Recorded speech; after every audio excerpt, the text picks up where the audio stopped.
반갑습니다. 평범한 사람들 T본입니다. 오늘의 시승차 집 레니게이드입니다.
아마 작년 8월이었던 걸로 제가 기억이 나는데 굉장히 오래된 그 지프 레니게이드 모델을 빌려서 시승을 했던 기억이 납니다. 그러고 보면은 이제 1년하고도 2개월이 지난 시점이네요. 아마 그때 그 지프 레니게이드 차량 자체가 어떻게 보면은 저희 평범한 자동차 리뷰에서 처음 시승했던 차가 아마 레니게이드 차량이지 않았나 싶어요. 감회가 새로운 차량이기도 합니다. 그래서 지프 차량들 시승을 거의 대부분 다 진행을 했습니다. 물론 그 컴패스 차량 아직 시승을 안 했지만 지난번 시승했던 준대형 SUV 등급의 그랜드 체로키 모델, 그리고 중형 SUV의 체로키 모델, 그리고 아직 시승을 안 했지만 준중형 SUV 모델 컴패스, 마지막으로 오늘 시승하고 있는 이 레니게이드 차량 같은 경우는 소형 SUV 모델이라고 보시면 될 것 같아요. 그러니까 대부분의 차량들을 시승을 다 한 거예요. 이제 참고로 이 레니게이드 모델 같은 경우는 지프에서 2014년도에 출시를 했고요. 피아트 500X 모델과 형제 차량이기도 합니다. 그래서 판매 트림을 좀 살펴보면 80주년 모델을 제외하고 총 3가지의 트림으로 지금 판매를 하고 있는 모델이 이 레니게이드 모델입니다. 그래서 현재 시승하고 있는 모델은 어떻게 보면 가장 상급 모델입니다. 그러니까 거의 풀옵션 모델이라고 보시면 될 것 같은데 2.4 AWD 리미티드 모델이에요. 그래서 공식 판매 가격은 4,460만원으로 형성이 되어 있습니다. 그러면 경쟁 차종을 좀 살펴볼까요? 현대자동차 베뉴, 코나, 그리고 쌍용자동차 티볼리, 기아 스토닉, 셀토스, 그리고 마지막으로 쉐보레 트레일블레이저 모델을 좀 꼽을 수가 있습니다. 그래서 이 레니게이드 차량 작년 판매량을 좀 살펴보면 1854대가 판매되었다고 합니다. 사실상 제가 경쟁 차종으로 언급했던 모델들, 이 소형 SUV 제품군 대부분들이 온로드 성향의 SUV 모델을 좀 어떻게 보면은 좀 지향하는 방식이에요. 그런 거에 반해서 이 레니게이드의 어떻게 보면 특징이라고 할 수 있는 건 동급 모델 중 유일하게 로우 기어가 들어간 4륜구동 시스템이 들어가 있습니다. 참고로 이 4륜구동 시스템은 지금 현재 모델이 제일 상급 트림이기 때문에 4륜구동 시스템이 기본으로 들어간 거고요. 하위 2개의 트림 같은 경우는 전륜구동 방식입니다. 그래서 그걸 참고하시면 될 것 같아요. 그래서 파워트레인을 좀 살펴보면 엔진은 2.4L 직렬 4기통 타이거 샥 멀티에어2 자연흡기 가솔린 엔진, 여기 변속기는 자동 9단 변속기가 매칭이 되어 있습니다.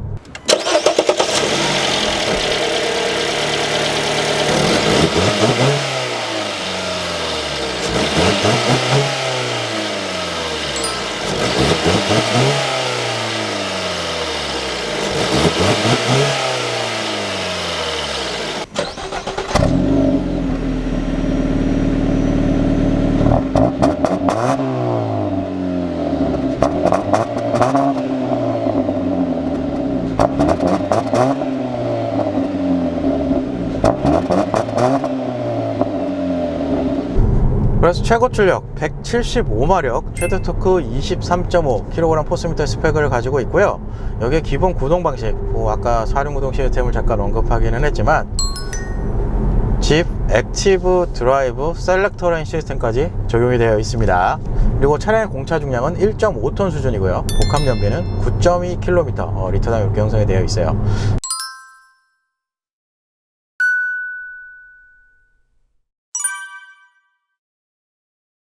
사실상 이 파워트레인 구성은 지난번 시승했던 중형 SUV 등급의 체로키 모델이랑 똑같다고 보시면 될 것 같습니다. 타이거 샤크, 이름 멋있죠? 범상어입니다. 뭐 지난번 체로키 시승할 때도 잠깐 언급을 했지만 미쓰비시 그리고 크라이슬러 그리고 현대자동차가 합작해서 만든 엔진이라고 이해를 하시면 될 것 같아요. 그래서 반대로 생각하면 이 엔진 개발된 지가 조금 된 모델이긴 합니다. 그래서 현재까지 계속 개량을 해서 지금 모델에 적용하고 있다고 보시면 될 것 같아요.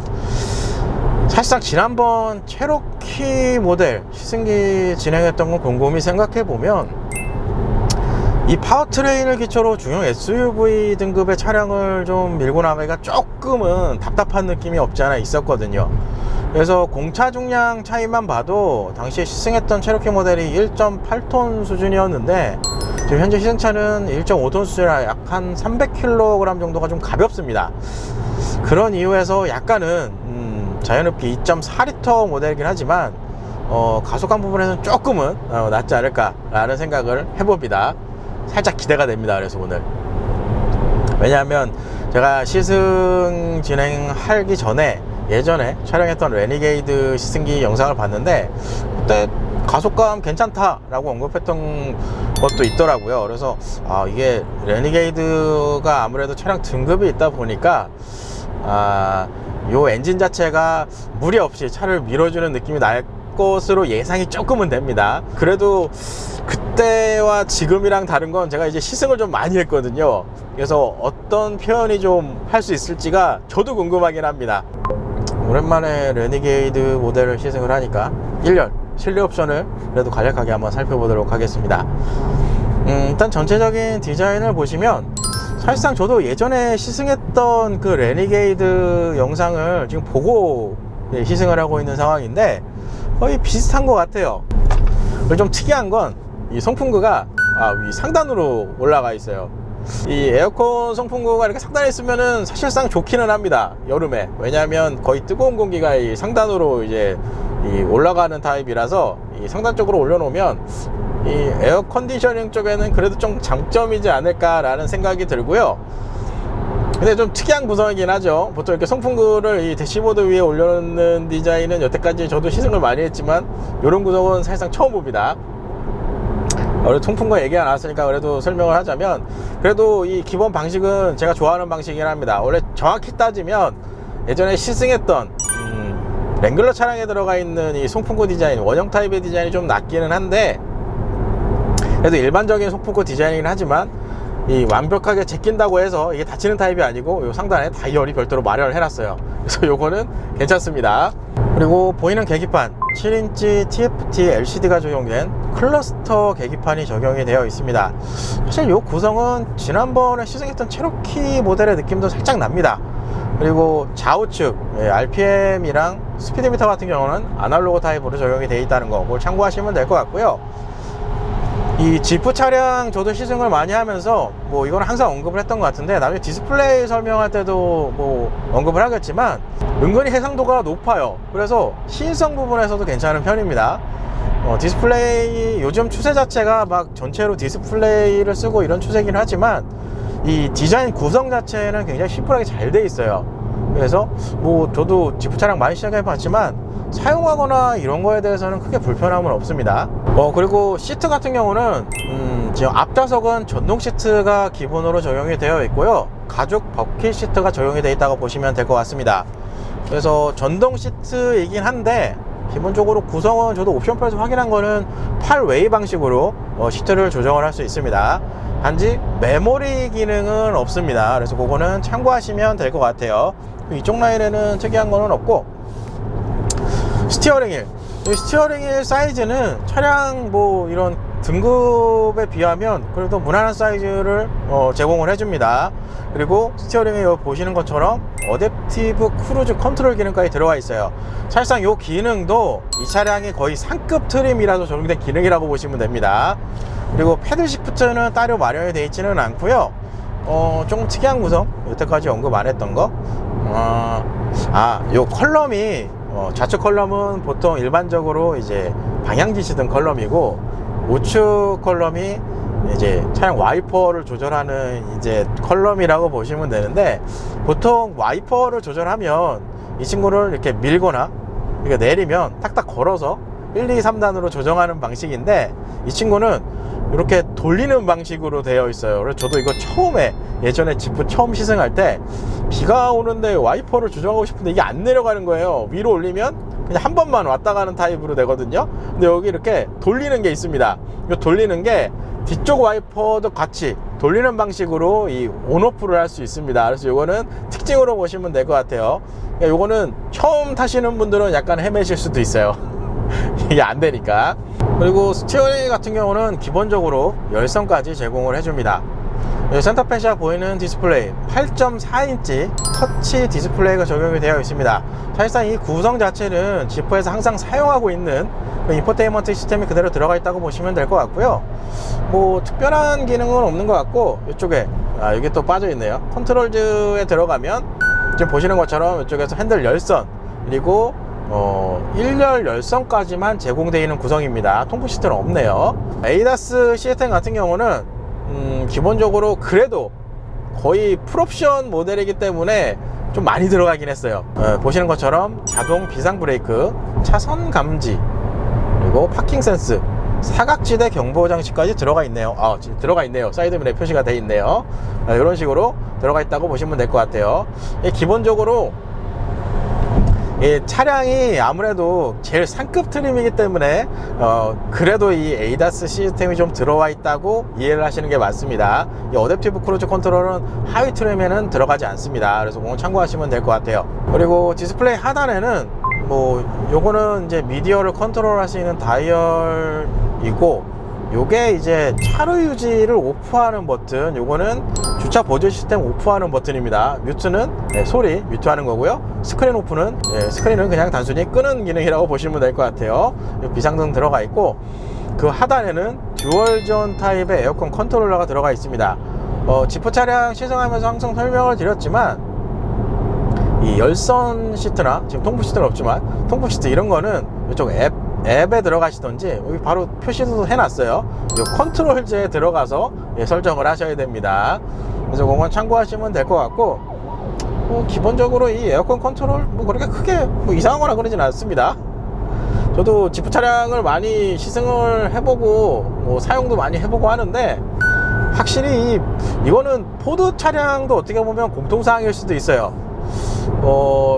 이 직관성은 뛰어납니다. 사용하기도 편하고 복잡하게 안 돼 있어요. 그게 가장 큰 장점이라고 보시면 될 것 같아요. 그리고 에어컨 컨트롤러 하단에는 집 액티브 드라이브, 그러니까 셀렉터 레인 시스템을 조절할 수 있는 다이얼이 들어가 있습니다. 지금 보니까 총 4개로 구성이 되어 있고요. 오토, 스노우, 샌드, 머드, 이렇게 설정을 할 수가 있습니다. 이 가운데 사륜 락 버튼까지 마련을 해놨습니다. 이 구성은 E급에 들어가 있으면 상당히 좋은 겁니다. 그리고 셀렉터 레인 시스템 우측 라인에는 USB 타입 A 포트 하나, 그리고 억스 단자 들어가 있고요. 얘는 12V 파워 아울렛까지 마련을 해줍니다. 그리고 그 하단에는 그냥 단순히 수납함이 들어가 있습니다. 스마트폰 무선 충전이 들어가 있지 않았을까 했지만 없어요. 그래서 그건 참고하시면 될 것 같고, 변속기는 아까 스티어링을 설명했을 때 언급을 했지만, 기본적으로 패드 시프트를 지원하진 않지만, 이 변속기는 이제 좌측으로 밀어서 수동으로 제어를 할 수 있는 방식으로 되어 있습니다. 개인적으로 이 방식이 괜찮아요. 그 하단에 전자식 파킹 브레이크 들어가 있고요. 자세지휘 장치, 오프 버튼까지 마련이 되어 있습니다. 이게 좀 항상 시승할 때마다 좀 느껴지는 건데, 지프 차량들은 전자식 파킹 브레이크가 들어가 있으면 오토 홀드 버튼 이쪽에 마련을 해줄 만도 한데 안 들어가 있어요. 여기 또 버튼이 비어 있거든요. 이거 좀 넣어줬으면 좋을 것 같은데. 그렇고 하단 쪽에는 컵홀더 2개 들어가 있고요. 컵홀더 좌측 라인에 공간이 또 수납함 형식으로 또 마련을 해놨습니다. 핸드폰 세워놓기가 딱 좋긴 하더라고요. 상단 쪽에는 듀얼 패널 파노라마 썬루프가 적용이 되어 있습니다. 역시 파노라마 썬루프는 개방감이 좋습니다. 마지막으로 스피커 같은 경우는 이 차량 자체가 지금 풀옵션, 그러니까 제일 비싼 모델이라서 캐노드 스피커가 지금 적용이 되어 있거든요. 요거는 잠시 후에 한번 테스트를 해보도록 하겠습니다. 캐노드는 여태까지 저도 시승을 많이 해봤지만 한 번도 들어본 적이 없었던 것 같아요. 그래서 대략적인 1열 실내 옵션은 이렇게 좀 설명을 드릴 수 있을 것 같습니다. 그러면 과속 방지턱 구간으로 들어왔고요. 현재 레니게이드에 적용된 서스펜션 구조, 전륜 휠은 맥퍼슨 스트럭 구조가 적용이 되어 있습니다. 어우야.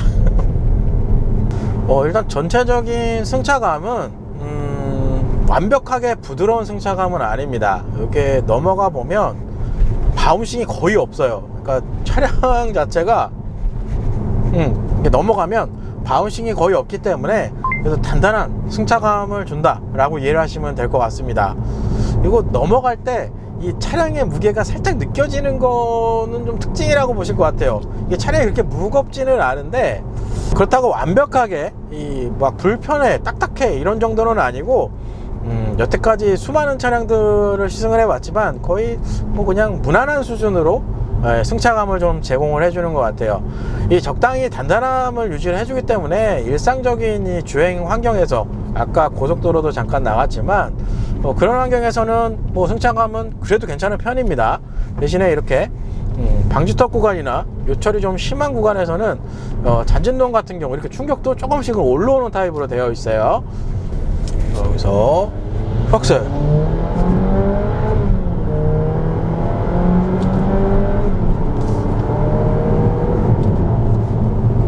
와, 확실히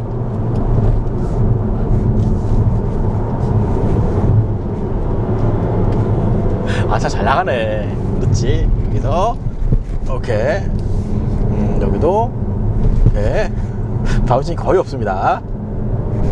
이렇게. 일단 가속감은 이 2.4L 자연흡기 타이거 샥 엔진인데 레니게이드 차량이랑 맞는 것 같아요. 나중에 컴패스 모델도 제가 알기로 이 엔진이 들어가는 걸로 알고 있는데 그 차량도 시승 기회가 있으면 그때 좀 비교를 더 해보면 좋을 것 같아요. 일단 레니게이드 차량에는 딱 맞습니다. 일단 가속 페달을 밟았을 때 차를 정말 밀어붙여주는 느낌이 조금씩 이제 납니다. 예전에 체로키 모델 탈 때 상당히 답답했던 기억이 나는데 그거에 비하면 상당히 잘 나가는 편입니다. 그리고 이 변속기는 이 수동으로 빼면 웬만하면 이 변속을 직접 해주지는 않습니다. 그러니까 적극적으로 수동 모드를 사용하게끔 이제 세팅이 되어 있는데, 이거 제가 또 어떤 차 탔는지 모르겠는데 이게 또 플러스면에서 바뀌어 있었나 봐요. 이 탈 때마다 이거 확인을 했어야 되는데. 내리면 지금 1단이거든요 여기서 밟으면 조금 딜레이는 있어요. 이렇게 전체적으로 2.4L 이 자력기 엔진은 레니게이드랑 좀 잘 맞는 느낌이네요. 또 하나의 특징은 이 RPM을 조금 고 RPM으로 사용하면 엔진음은 좀 들어오는 편입니다. 근데 엔진 음색이 그렇게 썩 좋은 엔진 음색은 아닙니다. 그래서 그거는 참고하시면 될 것 같아요. 그러면 아까 캐노드 스피커는 사실상 저희 채널에서 처음입니다. 그래서 사운드 테스트를 한번 진행을 해보도록 하겠습니다. 기본적으로 애플 카플레이어가 지원을 하는데 유선으로 적용을 하셔야 됩니다.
일단 스피커가 지난번 제가 언급을 했던 것 같은데 이 지프 차량 스피커가 저는 좀 잘 맞는 것 같아요. 자동차 리뷰에서 이 캐누드 스피커는 사실 처음 들어보는데 진짜 스피커 위치는 이 도어 트림 하단 쪽에 지금 들어가 있고 이 트렁크 쪽에도 우퍼가 크게 하나가 들어가 있습니다. 그래서 기본 구성은 그렇게 되어 있는데 이쪽에 TV도 없어요. 이 안쪽에 있구나. 저 안쪽에 있고 이쪽에도 스피커가 좀 빠져 있는데 근데 그럼에도 불구하고 스피커 시스템은 괜찮습니다. 뭐 제 취향이 맞아서 그럴 수도 있는데 저음이랑 고음 영역도 조금 깔끔하게 좀 뽑아주는 느낌이 좀 나고요. 그래서 제가 오늘은 두 가지 종류를 다 들어봤어요. 하나는 저음 우퍼가 센 음악을 좀 들었던 거고 이 항상 듣던 이 처음에 나오는 이 음악은 고음 영역이 센 타입이거든요. 그래서 두 가지를 다 섞어 들어봤는데 기본적으로 이 사운드를 뽑아내주는 느낌은 좋은 것 같아요.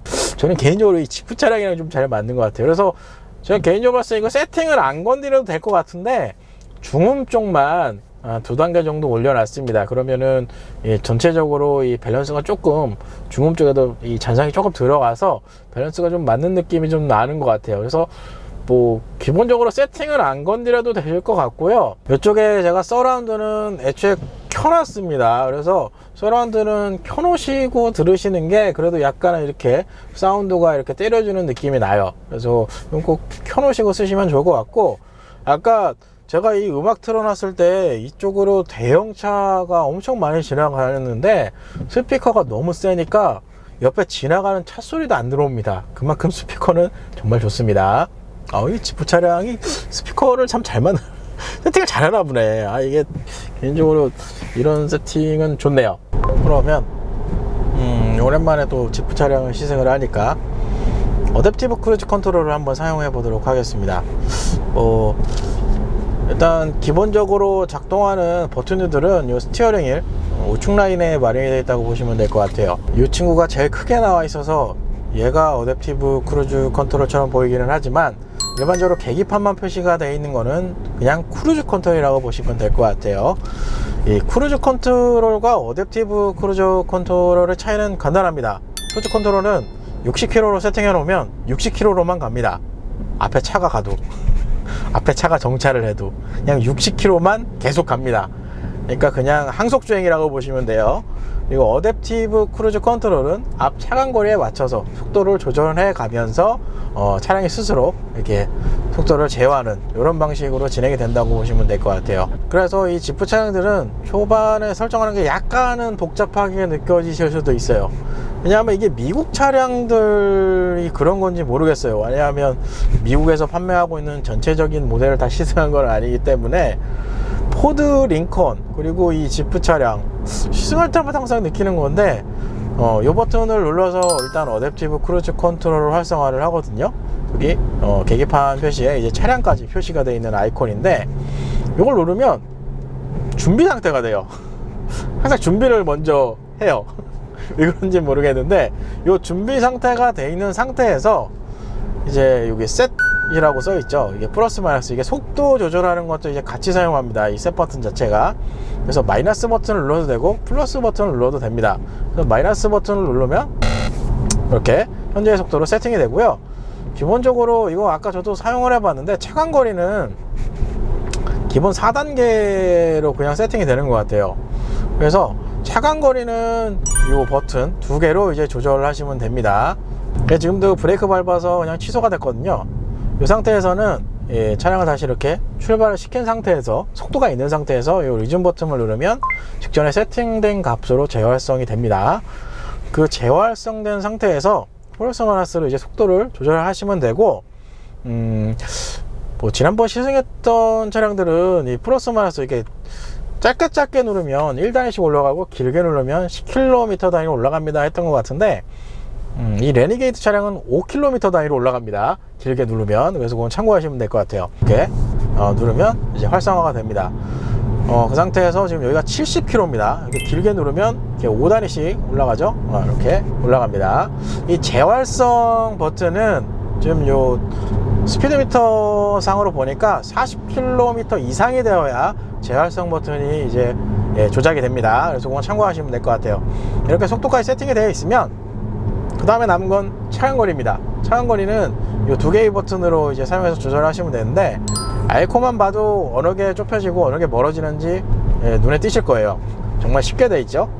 요걸 누르면 짧아지고, 요걸 누르면 멀어집니다. 기본적으로 1단계에서 4단계까지 제공을 해주는 것 같고요. 여기는 그래 속도가 낮으니까 3단계로 하죠. 이렇게.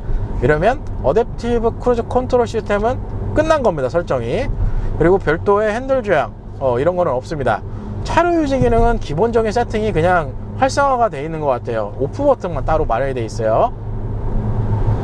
쭉 따라갈 겁니다. 항상 말씀드리지만 이 어댑티브 크루즈 컨트롤은 신호를 봐주진 않습니다. 앞차가 쓰겠죠. 이제 그러면은 정차를 하고 브레이크 밟죠. 잘 밟죠. 그냥 꺼버리는군요. 이거 참 희한하네. 또 얘는 이것도 레니게이드는 좀 다르군요. 이게 속도 20km 같은데 얘도 20km 이하로 되면 어댑티브 크루즈 컨트롤도 그냥 꺼버리네요. 이거 지난번 시승했던 레인저 와일드 트랙 모델이랑 똑같은 구성입니다. 이거 별로 제가 좋아하는 스타일은 아닌데 이거는 꼭 참고하시면서 사용을 하시기 바랍니다. 기본적으로 레니게이드 차량, 이 차량이 제일 상급 트림이긴 합니다. 제일 비싼 이 트림에 적용되어 있는 어댑티브 크루즈 컨트롤 같은 경우는 일단은 차를 끝까지 정차를 해주지는 않네요. 중간에 꺼버립니다. 20km 이하 정도 되면 강제로 이제 브레이킹을 해제시켜 버리는 기능으로 되어 있어서 운전자가 직접 브레이크를 밟아 주셔야 됩니다.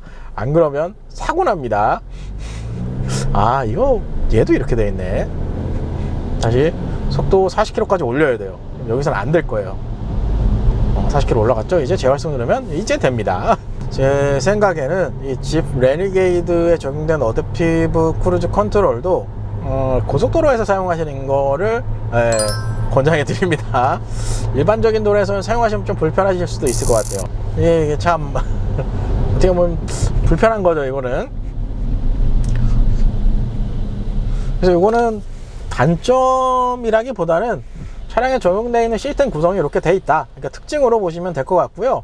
항상 설명드리지만 이 어댑티브 크루즈 컨트롤은 주행 보조 시스템입니다. 그래서 꼭 그거를 염두에 두시고 이 기능을 사용하시길 바랍니다.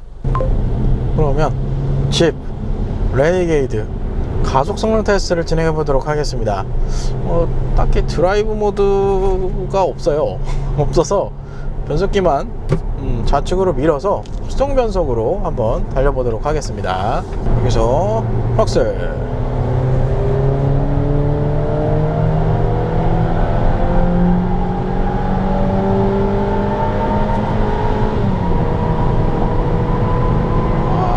못 넘을 것 같은데. 이렇게 일단 속도 부분 같은 경우는 저희가 일반적으로 테스트했을 때 나와야 되는 속도보다는 약 15km 정도가 덜 나왔습니다. 그래서 조금은 아쉽긴 한데 아무래도 차량 등급도 있고 공차 중량에도 조금 차이가 있기 때문에 같은 파워트레인을 사용하는 체로키 모델보다는 체감 속도는 괜찮은 편이에요. 그래도 이렇게 가속 페달을 전개하면 체로키 모델은 약간은 답답한데 라는 느낌이 들었는데 이 레니게이드 차량은 그래도 이 부드럽게 속도를 밀어붙여주는 느낌이 좀 나서 그거는 좀 괜찮은 것 같아요. 이게 5000에서 6000 요 사이 때가 그래도 이 가속 페달을 밟았을 때 이 차를 밀어주는 그 느낌이 좀 잘 올라오는 구간입니다. 그래서 그거는 참고를 하시면 될 것 같고, 차량이 전체적으로 약간은 단단한 스타일로 서스펜션이 좀 세팅이 되어 있어서 고속으로 그렇게 완전 고속도로는 아니긴 하지만 속도를 좀 올려가더라도 차량의 이 고동 부분은 안정감 부분에서는 무난한 편입니다. 대체적으로 소형 SUV라는 거를 감안을 하면 가속력 부분에서도 그렇고, 그리고 이 고속주행 안정감에서도 그렇고, 그리고 아까 와인딩 짧게 한번 달려봤지만 그 상태에서의 차량 거동도 그렇고 전체적으로 무난하게 세팅이 잘 되어 있는 것 같아요. 그러니까 아마 시승기 초반에도 언급을 했을 것 같아요. 이 중형 SUV인 체로키 모델은 엔진을 조금 바꿔야 되지 않을까라는 생각이 들어요. 이게 오히려 이 소형 SUV인 레니게이드 차량이 그나마 좀 이 엔진이랑은 좀 잘 맞는 듯한 그런 느낌이 듭니다. 레니게이드 뭐 이 정도면 무난하게 잘 세팅했다 라고 설명드릴 수 있을 것 같습니다.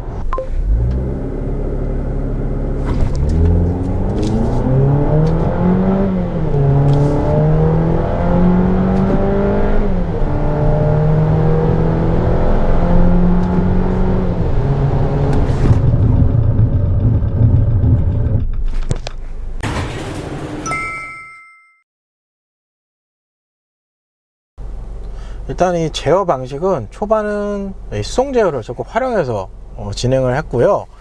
후반부부터는 그냥 D레인지에만 놓고 주행을 했습니다.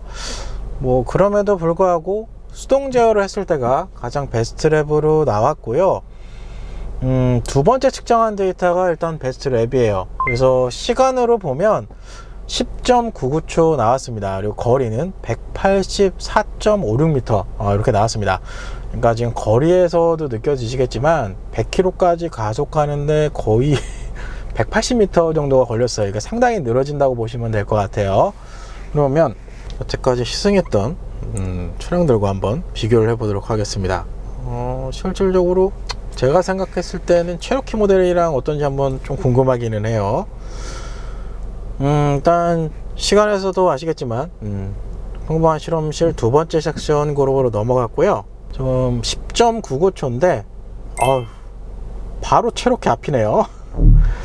그러니까 가속력 부분에서는 사실 뭐 아까 가속감 부분에서 그냥 그래도 체로키 모델보다는 부드럽게 속도를 올려주는 기분은 납니다 라고 말씀을 드렸는데, 이 자연흡기 자체가 사실상 이 스포츠 드라이빙을 하고 이런 세팅이랑은 조금은 멉니다. 그래서 그거를 참고하시면 좋을 것 같고요. 아까도 설명드렸지만 이거는 아마 시승기 초반에도 언급을 했을 겁니다. 체로키 차량이랑은 똑같은 엔진이 들어가 있으나 이 레니게이드 차량이 공차 정량이 조금 좀 가볍기 때문에 그 부분이 이 파워트레인 성능에 좀 영향을 많이 줄 겁니다 라고 했는데, 그게 수치상으로 좀 나타났던 것 같아요. 정확히 한 1.1초 정도의 차이가 나는 것 같네요. 이게 대부분 하위권이에요. 이게 제동 성능을 한번 확인해 보도록 하겠습니다. 일단 제동 시스템 같은 경우는 두 번째 측정한 데이터가 가장 베스트로 나왔습니다. 거리로 보면 39.07m가 나왔고요.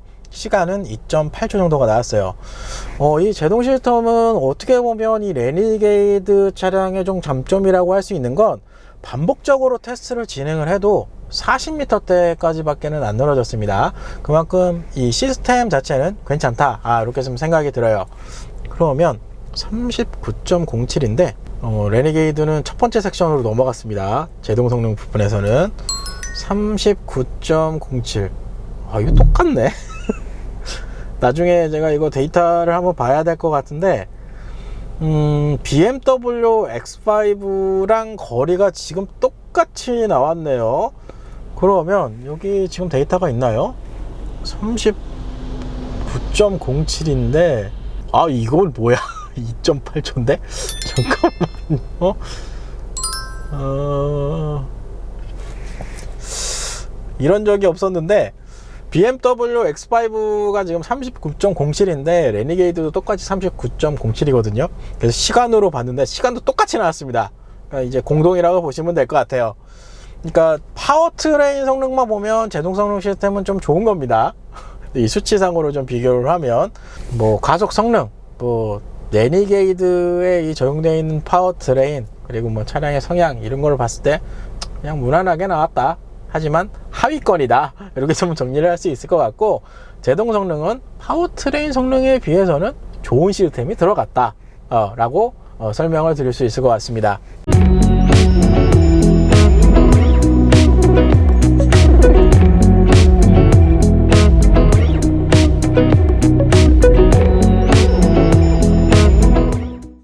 집 레니게이드 차량 전면 쪽 디자인을 보시면 지프의 상징이라고 할 수 있는 7슬롯 그릴을 확인하실 수가 있습니다. 개인적으로는 지난번 체로키 차량 그리고 그랜드 체로키 차량도 시승을 좀 했지만 레니게이드에 적용된 이 디자인 구성이 지프에서 이 표현하는 오프로드 차량 랭글러의 이미지도 약간 닮은 모습이 있어서 디자인을 좀 잘 맞췄다는 기분이 들어요. 7슬롯 거리를 정말 적절하게 잘 섞어 놓은 것 같아요. 이거는 체로키와 그랜드 체로키보다는 전면 디자인은 확실히 레니게이드 차량이 좀 이쁜 것 같아요.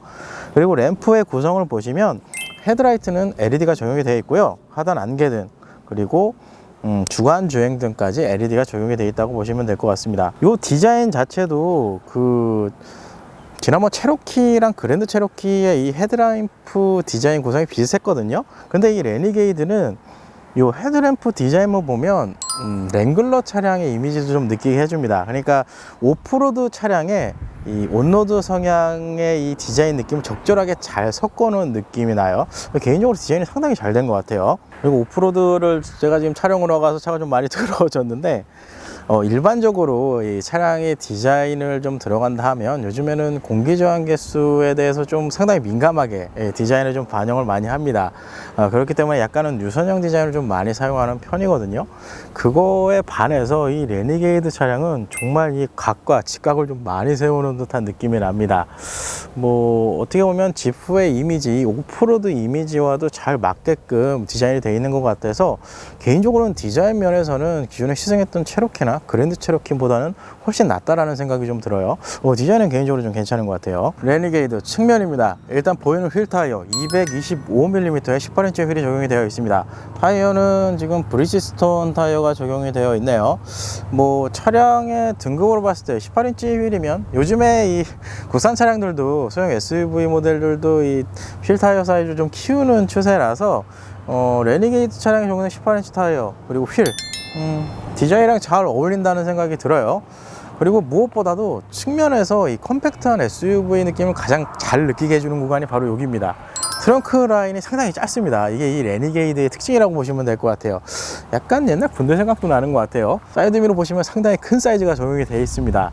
근데 이게 실제로 실내에 타보면 실내 거주성 공간에서도 공간감이 좀 커 보이기 때문에 실내에 탔을 때는 사이드미러가 그렇게 커 보이진 않거든요. 근데 이 외형 디자인에서는 사이드미러가 좀 큰 느낌이 있어요. 그래도 유리 사이즈도 어느 정도 넉넉하기 때문에 시야각도 괜찮은 편이고요. 일반적으로 이 운전석 같은 경우 일부 차 정도는 이제 확대가 좀 심하게 되는 경우가 있는데 이 레니게이드 차량에 적용된 이 유리 같은 경우는 괜찮은 편입니다. 무난한 사이즈에 무난한 확대까지 이렇게 적용을 해놨습니다. 이거는 잘 해놓은 것 같아요. 그리고 측면부의 특징이라고 할 수 있는 건 아무래도 이쪽에 측면에 배지가 들어가 있는 게 특징이라고 보시면 될 것 같아요. 일단 2열 공간입니다. 일단 타자마자 가장 크게 장점으로 느껴지는 부분, 이 상단에 적용된 듀얼 패널 파노라마 썬루프입니다. 지금 보시는 것처럼 2열 상단까지 연장이 되어 있는 타입이라서 개방감은 정말 좋습니다. 공간을 한번 볼까요? 지금 보시는 것처럼 이 1열 시트 같은 경우는 제가 세팅하는 운전석을 기준으로 조수석도 같이 세팅을 해놨어요. 그러니까 제가 좀 등치가 있는 편이라서 뒤쪽으로 좀 많이 밀리는 타입이긴 합니다. 그걸 감안하셔 보시면 무릎 공간은 주먹 하나 이상 들어가고요. 헤드 공간은 지금 주먹은 안 들어가고 머리카락만 좀 살짝 스치는 정도의 공간이 나오는 것 같아요. 이게 좀 헤어스타일 이렇게 좀 올라와 있어서 그럴 수도 있습니다. 그래서 소형 SUV 모델이라는 걸 감안하면 이 뒷좌석 거주성도 괜찮은 편입니다. 이 정도면 잘 뽑은 거죠. 아무래도 아까 측면 라인 디자인 설명할 때 이 직각으로 떨어지는 디자인이 어느 정도 좀 영향을 주지 않았나 싶어요. 왜냐하면 제가 여기 타면서 느낀 게 지난번 체로키 차량의 뒷좌석이 이게 닿았거든요. 그런 것만 비교했을 때 체로키 차량보다 오히려 이 레니게이드 차량이 2열 공간에서는 좀 장점이지 않을까라는 생각이 갑자기 드네요. 이러면 체로키 차량이 애매해지는데 어쨌든 그렇게 되어 있고요. 기본적으로 이 시트는 방석 쪽은 벤치 시트가 적용이 되어 있고요. 이 지금 옵션표에 보니까 40대, 20대, 40으로 폴딩이 된다고 보시면 될 것 같아요. 아까 1열이랑 좀 다른 부분이 있긴 있네요. 지금 캐노드 스피커가 적용이 되어 있는데 이쪽에도 스피커가 적용이 되어 있네요. 이거는 1열에는 적용이 안 돼 있었거든요. 그리고 똑같이 하단 우퍼가 지금 들어가 있어요. 그러니까 2열에는 스피커가 2개씩 해서 양쪽에 4개가 들어가 있다고 보시면 될 것 같아요. 그럼 앞단에 2개 들어가 있고 뒤쪽 시트 트렁크 쪽에 제가 우퍼 하나 달린 걸 봤거든요. 그러면 스피커가 그래도 개수가 좀 되는군요. 그래서 아까 사운드가 좀 좋았던 느낌이 달았나 봐요.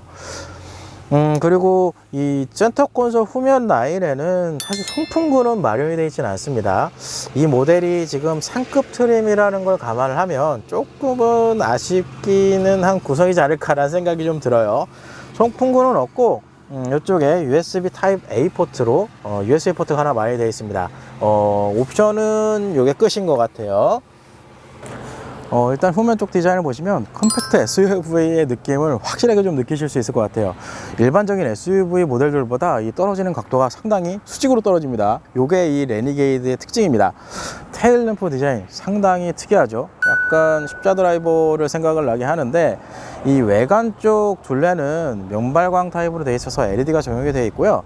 자세하게 보시면 안쪽에 이거 방향지시등 같은데 이거는 전구로 되어 있습니다. 그리고 배기 시스템은 이 조수석 라인 쪽에 빠져 있다고 보시면 될 것 같아요. 야, 근데 범퍼가 상당히 두껍네요. 트렁크 같은 경우는 이쪽에 이렇게 해서 오픈을 하시면 됩니다. 기본적인 트렁크 용량은 525리터가 나오고요. 2열 시트를 폴딩하면 1440리터까지 확장이 된다고 합니다.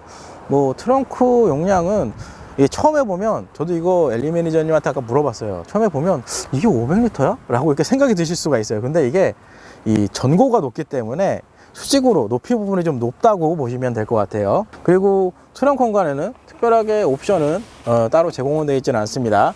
그리고 이게 풀옵션 사양이라서 지금 보시면 이 안쪽에 수납함 구조가 들어가 있는데 이것도 이 평탄화 작업으로 이 옵션 사양으로 이렇게 들어간다고 합니다.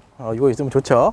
그래도 레니게이드 차량 오프로드 주행 능력이 좀 있다고 하니까 잠깐 짧은 시간 동안 한번 달려보도록 하겠습니다. 기본적인 사륜 시스템 제어는 이 하단에 다이얼을 돌려서 설정을 하시면 됩니다. 지금 비가 계속 지금 내렸다 그쳤다 지금 하는 상황인데 셀렉터 레인 시스템은 일단 모드 쪽으로 이렇게 돌려놓도록 하겠습니다. 됐죠? 그러면 자세 제어 장치는 자동으로 해제가 되네요. 그러면 설정이 끝난 겁니다. 이게 돌리기만 하면 돼요, 사실상. 저는 한번 주행을 해보도록 하겠습니다.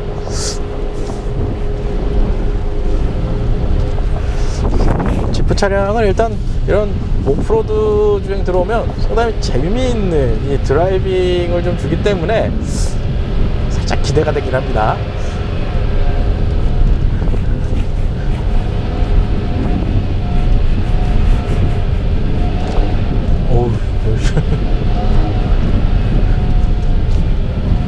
오우, 야,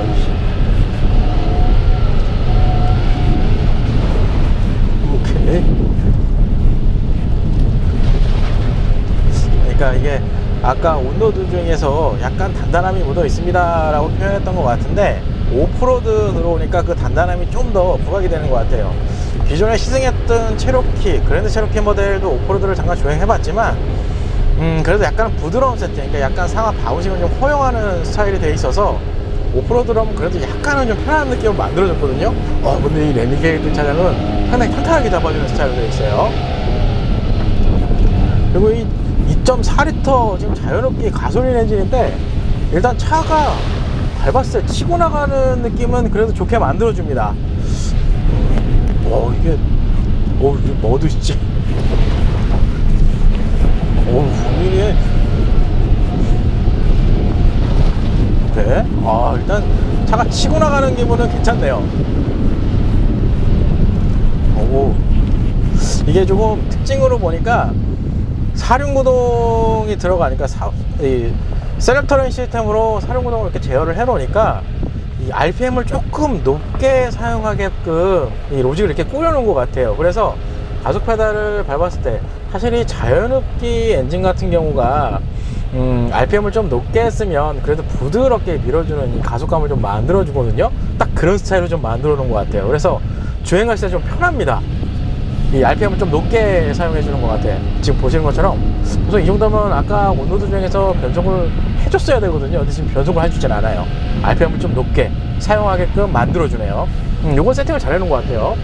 사실 완벽한 진흙을 찾으면 좋을 것 같은데 요 도로가 이렇게 딱 좋은 환경도 아니기 때문에 재밌네요 이게 은근히. 확실하게 이 온로드 주행할 때랑은 다르네요. RPM을 조금은 높게 사용하게끔 세팅을 이렇게 맞춰주는군요. 그러니까 이게 주행했을 때 이 차가 일단 어찌 보면 이렇게 머드 같은 길은 이렇게 휠에서 강력하게 힘을 줘서 이렇게 치고 나가는 이 모션을 만들어줘야 되는데 그 모션을 좀 만들어주기 위함인지 모르겠으나 RPM을 좀 높게 사용해 줍니다. 세팅을 너무 잘해놓은 것 같아요. 와, 좀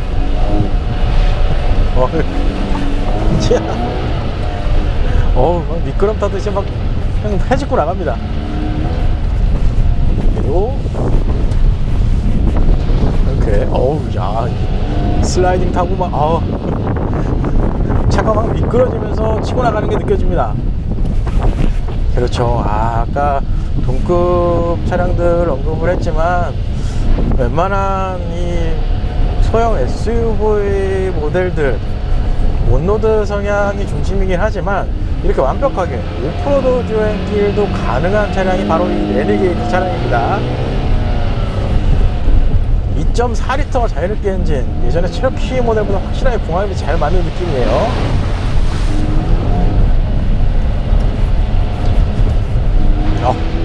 벌써 다 왔네요.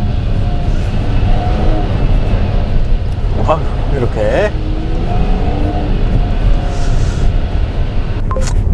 이렇게 해서 오늘 평범한 자동차 리뷰 집 레니게이드 차량을 가져와서 다양한 테스트를 좀 진행을 해봤습니다. 사실상 경쟁 차종들 아까도 시승기 초반에도 언급을 했지만 소형 SUV 사실 국내 차량들이랑 비교하면 가격차가 좀 나는 건 사실입니다. 그럼에도 불구하고 이 레니게이드의 장점으로 꼽자면 오프로드 주파 능력이 아닐까 싶어요. 소형 SUV급에서 이렇게 지금 어떻게 보면 오늘 비가 또 지금 내리다 그치다 지금 반복이 된 상황이라 도로 사정이 좀 좋지 않은데도 불구하고 이렇게 편안하게 오프로드까지 즐길 수 있는 이 능력을 주는 게 이 레니게이드 차량입니다. 그거 이외에 또 추가적으로 장점을 설명드리면 아무래도 이 공간감일 것 같아요. 지금 영상에도 보시겠지만 웬만한 준주형 SUV 공간처럼도 느껴집니다. 제가 실제로 스포티지 차량을 스티어 차량을 이용을 하고 있는데 거의 그 수준만큼도 커 보이는 느낌이 들어요. 공간은 참 잘 뺀 것 같아요. 소형 SUV 모델이지만 그래서 이런 것도 장점이라고 할 수 있을 것 같고, 가능하면 레니게이드를 구입을 생각을 하시면 사륜구동 시스템이 들어가 있는 모델을 사시는 걸 추천을 해드립니다. 그래야 진정한 이 지프의 느낌을 살짝이라도 좀 느끼실 수가 있을 것 같아요.